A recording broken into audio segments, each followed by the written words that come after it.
ಇನ್ನು ಪ್ರತೀಕಾರಕ್ಕೆ count down. ನಾಳೆ ದೇಶದಾದ್ಯಂತ ಮಾಕ್ ಡ್ರಿಲ್ಗೆ ಸಿದ್ಧತೆ ಆಗಿದೆ. ಒಟ್ಟು ದೇಶದ 244 ಜಿಲ್ಲೆಗಳಲ್ಲಿ ಮಾಕ್ ಡ್ರಿಲ್ ಮಾಡುವುದಕ್ಕೆ ಕೇಂದ್ರ ಸೂಚನೆಯನ್ನು ಕೊಟ್ಟಿದೆ. ಕರ್ನಾಟಕದಲ್ಲೂ ಕೂಡ 2 ಜಿಲ್ಲೆಗಳಲ್ಲಿ ಮಾಕ್ ಡ್ರಿಲ್ಗೆ ಸಾಧ್ಯತೆ ಇದೆ. ಬೆಂಗಳೂರು ಕಾರವಾರದಲ್ಲೂ ಕೂಡ ಮಾಕ್ ಡ್ರಿಲ್ ನಡೆಯುವ ಸಾಧ್ಯತೆ ಇದೆ. ಸಿಲಿಕಾನ್ ವ್ಯಾಲಿ ಆಗಿರೋದ್ರಿಂದ ಬೆಂಗಳೂರು ನಗರದಲ್ಲಿ ಡ್ರಿಲ್ ಮಾಡ್ತಾರೆ. ಕರಾವಳಿಯಲ್ಲಿ ನೌಕಾನೆಲೆ ಇರೋದ್ರಿಂದ ಅಲ್ಲೂ ಕೂಡ ಡ್ರಿಲ್ ಆಗುವಂತ ಸಾಧ್ಯತೆ ಇದೆ. ಜಗದೀಶ್ ಇದ್ರ ಬಗ್ಗೆ ಡೀಟೇಲ್ಸ್ ಅನ್ನು ಕೊಡ್ದು ಹೋಗ್ತಾರೆ. ಜಗದೀಶ್, 1971ರ ನಂತರ ಈ ತರದ ಮಾಕ್ ಡ್ರಿಲ್ ಆಗ್ತಾ ಇರೋದು ಇದೇ ಮೊದಲು. ಕಾರಣ ಏನು? ಜೊತೆಗೆ ಮಾಕ್ ಡ್ರಿಲ್ನ ಮೂಲಕ ಪಾಕಿಸ್ತಾನಕ್ಕೆ ಭಯ ಹುಟ್ಟಿಸುವಂತ ಪ್ರಯತ್ನನ ಇದು ಹೇಗೆ? ವಾಸು, ಇಲ್ಲಿವರೆಗೂ ಸಹಿತ ಭಾರತ ಮಾಕ್ ಡ್ರಿಲ್ ಅನ್ನು ಇಷ್ಟು ದೊಡ್ಡ ಪ್ರಮಾಣದಲ್ಲಿ ಅಂದ್ರೆ 244 ಜಿಲ್ಲೆಗಳಲ್ಲಿ ನಡೆಸಿರುವಂತಹ ಇತಿಹಾಸದಲ್ಲಿ ಇಲ್ಲವೇ ಇಲ್ಲ. ಕೇವಲ 1971ರ ಸಂದರ್ಭದಲ್ಲಿ ಪಂಜಾಬ್ನಲ್ಲಿ ಮಾತ್ರ ಏನಂದ್ರೆ ಮಾಕ್ ಡ್ರಿಲ್ ನ ಮಾಡಲಾಗಿತ್ತು. ಯಾಕಂದ್ರೆ ಅವಾಗ ಒಂದು ಸಾರಿ ಏನಂದ್ರೆ ಯುದ್ಧದ ಸಂದರ್ಭದಲ್ಲಿ ಅಲ್ಲಿರುವಂತಹ ಜನರನ್ನ ಅರಿವು ಮೂಡಿಸುವಂತಹ ಕೆಲಸವನ್ನ ಮಾಡಲಾಗಿತ್ತು. ಅದಾದ್ಮೇಲೆ ಈಗ ಅತಿ ಹೆಚ್ಚಿನ ಪ್ರಮಾಣದಲ್ಲಿ 244 ಜಿಲ್ಲೆಗಳು, ಅದರಲ್ಲೂ ಪ್ರಮುಖವಾಗಿ ರಾಜಸ್ಥಾನ, ಹರಿಯಾಣ, ಪಂಜಾಬ್, ಜಮ್ಮು ಕಾಶ್ಮೀರ್, ಲಡಾಖ್ ಮತ್ತೇನಂದ್ರೆ ಗುಜರಾತ್ ಈ ಭಾಗದ ಹೆಚ್ಚಿನ ರಾಜ್ಯಗಳ ಜಿಲ್ಲೆಗಳಲ್ಲಿ ಏನಂತಂದ್ರೆ ಮಾಕ್ ಡ್ರಿಲ್ ಹೆಚ್ಚಿನ ಪ್ರಮಾಣದಲ್ಲಿ ಮಾಡೋದಕ್ಕೆ ನಿರ್ಧಾರವನ್ನ ಮಾಡಲಾಗಿದೆ. ಅದರಲ್ಲೂ ಪ್ರಮುಖವಾಗಿ ದೆಹಲಿಯನ್ನು ಸಹಿತ ಈ ಬಾರಿ ಸೇರ್ಪಡೆನ ಮಾಡಿಕೊಳ್ಳಲಾಗಿದೆ. ಯಾಕಂದ್ರೆ ಅತಿ ದೊಡ್ಡದಾದಂತಹ ಯುದ್ಧದ ಸಂದರ್ಭ ನಿರ್ಮಾಣವಾಗಿದ್ದೇ ಆದ್ರೆ ಅವಾಗ ನೇರವಾಗಿ ಮೊದಲು ಟಾರ್ಗೆಟ್ ಆಗಿರುವಂತದ್ದೇ ಭಾರತದ ರಾಜಧಾನಿ ದೆಹಲಿ. ಆ ಕಾರಣಕ್ಕಾಗಿ ದೆಹಲಿಯಲ್ಲೂ ಸಹಿತ ಮಾಕ್ ಡ್ರಿಲ್ ನ ಮಾಡಿಕೊಳ್ಳುವಂತಹ ಏನಂದ್ರೆ ಕೆಲಸಕ್ಕೆ ಈಗಾಗಲೇ ಸಕಲ ತಯಾರಿಗಳನ್ನ ಮಾಡಿಕೊಳ್ಳಲಾಗ್ತದೆ. ಈಗ ಮೊದಲ ಹಂತವಾಗಿ ಶ್ರೀನಗರ, ಅದರಲ್ಲೂ ಪ್ರಮುಖವಾಗಿ ಜಮ್ಮು ಕಾಶ್ಮೀರದ ಕಣಿವೆ ಭಾಗದಲ್ಲಿ ಈಗಾಗಲೇ ಮಾಕ್ ಡ್ರಿಲ್ ಆರಂಭ ಆಗಿದೆ. ಅಲ್ಲಿ ಏನಂತಂದ್ರೆ ಒಂದ್ ಕಡೆಗೆ ಸಿದ್ಧತೆ ನಡೀತಾ ಇದ್ರೆ, ಕಳೆದ 2 ದಿವಸಗಳ ಹಿಂದೆಯೂ ಸಹಿತ ಏನಂತಂದ್ರೆ ಪಂಜಾಬ್ನ ಗಡಿ ಭಾಗದಲ್ಲಿ ಏನಂದ್ರೆ ಅಲ್ಲಿ ಮಾಕ್ ಡ್ರಿಲ್ ಮಾಡುವಂತಹ ಕೆಲಸವನ್ನ ಮಾಡಿದ್ರು. ಅದು ಮೊದಲ ಹಂತದಲ್ಲಿ ರಾತ್ರಿ 9ರಿಂದ 9:30ವರೆಗೆ ಮಾಡಿರ್ತಕ್ಕಂತಹ ಮಾಕ್ ಡ್ರಿಲ್ ಅಲ್ಲಿ ಯಶಸ್ವಿಯಾಗಿರುವಂತಹ ಕಾರಣಕ್ಕಾಗಿ ಈಗ ದೇಶಾದ್ಯಂತ ಮಾಡೋದಕ್ಕೆ ನಿರ್ಧಾರವನ್ನ ಮಾಡಲಾಗಿದೆ. ಅದರಲ್ಲೂ ಪ್ರಮುಖವಾಗಿ ಕರ್ನಾಟಕದ ವಿಚಾರ ಬಗ್ಗೆ ಹೇಳಲೇಬೇಕು. ಕಾರಣ ಏನು ಅಂತಂದ್ರೆ ಕರ್ನಾಟಕದ 2 ಜಿಲ್ಲೆಗಳಲ್ಲಿ ಮಾಕ್ ಡ್ರಿಲ್ ಮಾಡುವಂತಹ ಸಾಧ್ಯತೆ ಇದೆ ಅಂತ ಹೇಳಲಾಗ್ತಾ ಇದೆ. ಒಂದು ಕರಾವಳಿ, ಎರಡನೇದಾಗಿರಂದ್ರೆ ಬೆಂಗಳೂರು. ಯಾಕೆ ಕರಾವಳಿ ಇಂಪಾರ್ಟೆಂಟ್ ಆಗುತ್ತೆ ಅಂತಂದ್ರೆ ಭಾರತದ ನೌಕಾನೆಲೆಗಳಲ್ಲಿ ಕರಾವಳಿಯು ಸಹಿತ ಒಂದಾಗಿರುವಂತಹ ಕಾರಣಕ್ಕಾಗಿ ಕರಾವಳಿಯ ಭಾಗದಲ್ಲೂ ಸಹಿತ ನೌಕಾನೆಲೆ ಇದೆ.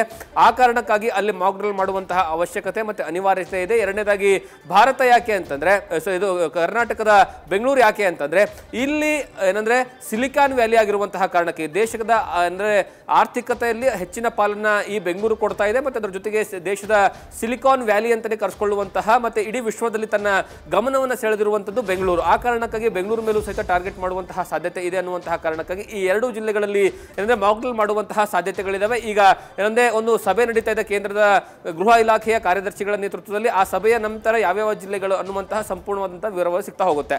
ಮತ್ತೆ ಈ ಮಾಕ್ ಡ್ರಿಲ್ ಯಾಕೆ ಇಂಪಾರ್ಟೆಂಟ್ ಆಗುತ್ತೆ, ಹೇಗೆ ನಡೆಯುತ್ತೆ ಅಂತ ನೋಡ್ತಾ ಹೋದ್ರೆ, ಮಾಕ್ ಡ್ರಿಲ್ ಮಾಡೋದ್ರಿಂದ ಯಾಕಂದ್ರೆ ಭಾರತ ಯಾವತ್ತೂ ಸಹಿತ ಯುದ್ಧದ ಸನ್ನಿವೇಶಗಳನ್ನ ನಿರ್ಮಾಣ ಮಾಡುವಂತದ್ದು ಅಂದ್ರೆ ಈ ತರ ಮಾಕ್ ಡ್ರಿಲ್ ಮಾಡುವಂತಹ ಅನಿವಾರ್ಯತೆ ಪರಿಸ್ಥಿತಿ ಇಷ್ಟು ವರ್ಷಗಳ ಕಾಲ ಬಂದಿರಲಿಲ್ಲ. ಫಾರ್ ಎಕ್ಸಾಂಪಲ್ 1965, 1971, 1999 ಈ 3 ಹಂತದಲ್ಲೂ ಸಹಿತ ಏನಂದ್ರೆ ಭಾರತ ಯುದ್ಧಗಳನ್ನು ಮಾಡಿದ್ರು ಸಹಿತ ಒಂದು ಪ್ರದೇಶಕ್ಕೆ ಮಾತ್ರ ಸೀಮಿತ ಆಗಿತ್ತು. ಫಾರ್ ಎಕ್ಸಾಂಪಲ್ 1999 ಯುದ್ಧದ ಸಂದರ್ಭದಲ್ಲಿ ಕೇವಲ ಕಾರ್ಗಿಲ್ಗೆ ಮಾತ್ರ ಸೀಮಿತ ಆಗಿರುವಂತಹ ಯುದ್ಧ ಆಗಿತ್ತು.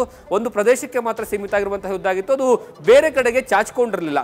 ಆದ್ರೆ ಈ ಬಾರಿ ನಡೀತಿರ್ತಕ್ಕಂತಹ ಅತಿ ದೊಡ್ಡ ಕಾರ್ಯಾಚರಣೆ ಯಾವ ಮಟ್ಟದಲ್ಲಿ ಬೇಕಾದರೂ ಸಹಿತ ಇರಬಹುದು ಅನ್ನುವಂತಹ ಲೆಕ್ಕಾಚಾರದಲ್ಲಿ ಕೇಂದ್ರ ಸರ್ಕಾರ ಸಕಲ ಸಿದ್ಧತೆಗಳನ್ನ ಮಾಡಿಕೊಳ್ತಾ ಇದೆ. ಅದರಲ್ಲೂ ಪ್ರಮುಖವಾಗಿ ಅಂದ್ರೆ ಜನರಿಗೆ ಅರಿವನ್ನ ಮೂಡಿಸುವಂತಹ ಕೆಲಸವನ್ನ ಮಾಡಬಹುದಾಗಿರ್ಬೋದು, ಅಥವಾ ಒಂದು ವೇಳೆ ಸೈರನ್ ಅನ್ನ ಕೂಗಿರುವಂತಹ ಸಂದರ್ಭದಲ್ಲಿ ಜನರು ಅದಕ್ಕೆ ಯಾವ ರೀತಿ ರಿಯಾಕ್ಟ್ ಅನ್ನ ಮಾಡಬೇಕು ಅಂದ್ರೆ ಸೈರನ್ ಕೂಗಿದ ಕೇವಲ 5ರಿಂದ 10 ನಿಮಿಷದ ಒಳಗಾಗಿ ಅವರು ಸೇಫೆಸ್ಟ್ ಪ್ಲೇಸ್ ಗಳಿಗೆ ಹೋಗಿ ಕೂತ್ಕೊಳ್ಳುವಂಥದ್ದು, ಅಥವಾ ಏನಂದ್ರೆ ಬಂಕರ್ಸ್ ಗಳಿಗೆ ಹೋಗಿ ಕೂತ್ಕೊಳ್ಳುವಂತಹ ಏನಂದ್ರೆ ಮಾಹಿತಿನ ಕೊಡುವಂತದ್ದಾಗಿರ್ಲಿ, ಅಥವಾ ಏನಂದ್ರೆ ಸರ್ಕಾರಗಳಾಗಿರ್ಬೋದು ಅಥವಾ ಮಿಲಿಟರಿ ಆಗಿರ್ಬೋದು ಅಥವಾ ಸ್ಥಳೀಯ ಆಡಳಿತ ಒಂದು ವೇಳೆ ಎಮರ್ಜೆನ್ಸಿ ಟೈಮಲ್ಲಿ ಯಾವುದಾದ್ರೂ ಒಂದು ನಿರ್ಧಾರಗಳನ್ನು ತೆಗೆದುಕೊಂಡಿದ್ದೆ ಆದ್ರೆ ಅದಕ್ಕೆ ಜನರು ಯಾವ ರೀತಿಯಾಗಿ ಸ್ಪಂದನೆಯನ್ನ ಕೊಡಬೇಕು, ಜನರ ರಿಯಾಕ್ಷನ್ ಏನಾಗಿರಬೇಕು ಅನ್ನುವಂತಹ ವಿಚಾರಕ್ಕೆ ಸಂಬಂಧಪಟ್ಟ ಹಾಗೆ ಏನಂದ್ರೆ ಮಾಕ್ ಡ್ರಿಲ್ ಆಗುತ್ತೆ. ಅದ್ರ ಜೊತೆಗೆ NSS ಆಗಿರ್ಬೋದು, NCC ಆಗಿರ್ಬೋದು, ಅದ್ರ ಜೊತೆಗೆ ಸ್ಥಳೀಯರು ಏನಂತಂದ್ರೆ ಸ್ವಯಂ ಸೇವಕರಾಗಿ ಏನಂದ್ರೆ ಕಾರ್ಯಕ್ಕೆ ಬರೋದಕ್ಕೆ ಏನು ಸಿದ್ಧರಾಗಿರ್ತಾರಲ್ಲ ಅವರಿಗೆ ಯುದ್ಧದ ಸಂದರ್ಭದಲ್ಲಿ, ತುರ್ತು ಪರಿಸ್ಥಿತಿಯ ಸಂದರ್ಭದಲ್ಲಿ ಯಾವ ರೀತಿ ಅವರ ಸಹಾಯವನ್ನ ಪಡ್ಕೊಳ್ಬಹುದು, ಅವರು ದೇಶಕ್ಕೆ ಯಾವ ರೀತಿ ಸಹಾಯವನ್ನ ಮಾಡಬಹುದು ಅನ್ನುವಂಥದ್ದು ಸಹಿತ ಈ ಒಂದು ಮಾಕ್ ಡ್ರಿಲ್ ನ ಭಾಗ ಆಗಿರುತ್ತೆ. ಹಾಗಾಗಿ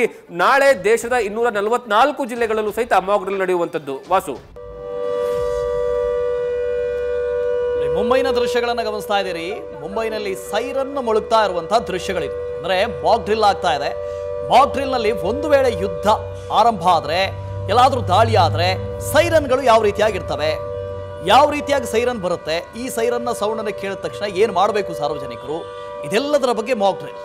ಇದು ಕೂಡ ಮಾಕ್ ಡ್ರಿಲ್ ನೋಡಿ. ಹಿಂದೆ ಇಸ್ರೇಲ್ನಲ್ಲಿ ಯುದ್ಧ ಆಯ್ತಲ್ಲ, ಗಾಜಾ ಇಸ್ರೇಲ್ನ ಮಧ್ಯೆ ಯುದ್ಧ ಆದಾಗ ಅಲ್ಲಿರುವಂಥ ಏರ್ ಡಿಫೆನ್ಸ್ ಸಿಸ್ಟಮ್, ಎಲ್ಲಾದರೂ ಮಿಸೈಲ್ ಬಂತು ಅಂತಂದ ತಕ್ಷಣವೇ ಏರ್ ಡಿಫೆನ್ಸ್ ಸಿಸ್ಟಮ್ ಆಕ್ಟಿವ್ ಆಗುತ್ತೆ. ಐರನ್ ಡೋಮ್ ಆಕ್ಟಿವ್ ಆದ ತಕ್ಷಣ ಈ ಥರದ ಸೈರನ್ಗಳು ಬರ್ತವೆ. ಸೈರನ್ಗಳು ಬಂದ ತಕ್ಷಣ ಅಲ್ಲಿ ಬಂಕರ್ಗಳನ್ನು ನಿರ್ಮಾಣ ಮಾಡಿದ್ದಾರೆ. ಸೈರನ್ ಬಂದ ಇಷ್ಟು ನಿಮಿಷದ ಒಳಗೆ ಎಲ್ಲರೂ ಬಂಕರ್ನ ಒಳಗಡೆ ಹೋಗಬೇಕು. ಇದು ಅವರಿಗೆ ಅಭ್ಯಾಸ ಆಗಿದೆ. ಯಾಕೆ ಹೇಳಿ, ಮೊದಲಿಂದನೂ ಯುದ್ಧ ಮಾಡ್ತಾನೆ ಇದ್ದಾರೆ. ಆದರೆ ನಾವು ಯುದ್ಧ ಮಾಡಿಲ್ಲ. ನಾವು ಯುದ್ಧ ಮಾಡಿರೋದು 3 ಬಾರಿ. ಕೊನೆಯ ಯುದ್ಧ ಮಾಡಿರೋದು 25 ವರ್ಷದ ಹಿಂದೆ 1999, ಅದು ಕೂಡ ಕಾಶ್ಮೀರದಲ್ಲಾಗಿರುವಂಥ ಯುದ್ಧ, ದೇಶದ ಬೇರೆ ಬೇರೆ ಭಾಗದಲ್ಲಲ್ಲ. ಆದರೆ ಈ ಬಾರಿ ಮುಂಬೈ, ಬೆಂಗಳೂರು ಈ ಥರದ ಮಹಾನಗರಗಳನ್ನು ಟಾರ್ಗೆಟ್ ಮಾಡುವಂಥ ಸಾಧ್ಯತೆ ಇದೆ. ಒಂದು ಶ್ರೀನಗರ, ಮುಂಬೈ ಎರಡೂ ದೃಶ್ಯಗಳನ್ನು ಗಮನಿಸ್ತಾ ಇದ್ದೀರಿ. ಶ್ರೀನಗರದ ದಾಲ್ ಲೇಕ್ನಲ್ಲಿ ಮಾಕ್ ಟೆಸ್ಟ್ ಆಗ್ತಾ ಇದೆ. ಇನ್ನೊಂದು ಕಡೆಯಿಂದ ಮುಂಬೈ, ಇಲ್ಲೂ ಕೂಡ ಯುದ್ಧಕ್ಕೆ ಯಾವ ರೀತಿಯಾಗಿ ಸಿದ್ಧತೆ ಮಾಡ್ಕೊಳ್ಬೇಕು ಅನ್ನೋದ್ರ ಬಗ್ಗೆ ಸಿದ್ಧತೆ, ತಯಾರಿ ಎಲ್ಲವೂ ಕೂಡ ನಡೀತಾ ಇದೆ. ಬೆಂಗಳೂರು ಮುಂಬೈ ಯಾಕೆ, ಈಗಾಗಲೇ ಬೆಂಗಳೂರು ಮುಂಬೈ ಟಾರ್ಗೆಟ್ ಆಗಿದೆ. ಬೆಂಗಳೂರು ಮುಂಬೈನಲ್ಲಿ ಸ್ಲೀಪರ್ ಸೆಲ್ಗಳಿದ್ದಾರೆ, ಅವ್ರನ್ನ ಆಕ್ಟಿವ್ ಮಾಡಿದ್ರೆ ಸಾಕು. ಯುದ್ಧ ತಂತ್ರ ಮೊದಲಿರೋ ಹಾಗಿಲ್ಲ. ನಿಮ್ಮಲ್ಲಿ ಬ್ಯಾಲಿಸ್ಟಿಕ್ ಮಿಸೈಲ್ಗಳನ್ನು ಹಾರಿಸಬೇಕು ಅಥವಾ ದೊಡ್ಡ ದೊಡ್ಡ ಖಂಡಾಂತರ ಕ್ಷಿಪಣಿಗಳನ್ನು ಹಾರಿಸಿ ಅಣುಬಾಂಬನ್ನು ಹಾಕಿ ಯುದ್ಧ ಮಾಡಬೇಕು ಅಂತಿಲ್ಲ. ಈಗ ಯುದ್ಧ ಎಷ್ಟು ಸುಲಭವಾಗಿದೆ ಗೊತ್ತಾ? ಇತ್ತೀಚೆಗೆ ನಮ್ಮಲ್ಲಿ ಬೆಂಗಳೂರಿನಲ್ಲಿ ಹೋಟೆಲ್ ಮೇಲೆ ದಾಳಿ ಆಯ್ತಲ್ಲ, ರಾಮೇಶ್ವರಂ ಕೆಫೆ ಮೇಲೆ ದಾಳಿ ಆಯ್ತಲ್ಲ, ಯಾರವರೆಲ್ಲ? Sleeper cells. ಈ ಸ್ಲೀಪರ್ ಸೆಲ್ಸ್ಗಳಿಗೆ ಆಕ್ಟಿವ್ ಮಾಡಿದ್ರೆ ಮುಗೀತು, ಬಾಂಬ್ ಹಾಕಿ ಹೋಗ್ಬಿಡ್ತಾರೆ. ಅವ್ರಿಗೆ ಜೀವದ ಬಗ್ಗೆ ಎಂಥದ್ದೇ ಒಂದು ಸಣ್ಣ ಮೌಲ್ಯವೂ ಇಲ್ಲ. ನನ್ನ ಜೀವ ಹೋದರೆ ಎಂಥದೂ ಆಗೋದಿಲ್ಲ ಅಂತ ಅಂದ್ಕೊಳ್ತಾರೆ. ಹಾಗಾಗಿ ಯುದ್ಧಕ್ಕೆ ಸಿದ್ಧತೆಯನ್ನು ಭಾರತ ಮಾಡಿಕೊಳ್ತಾ ಇದೆ.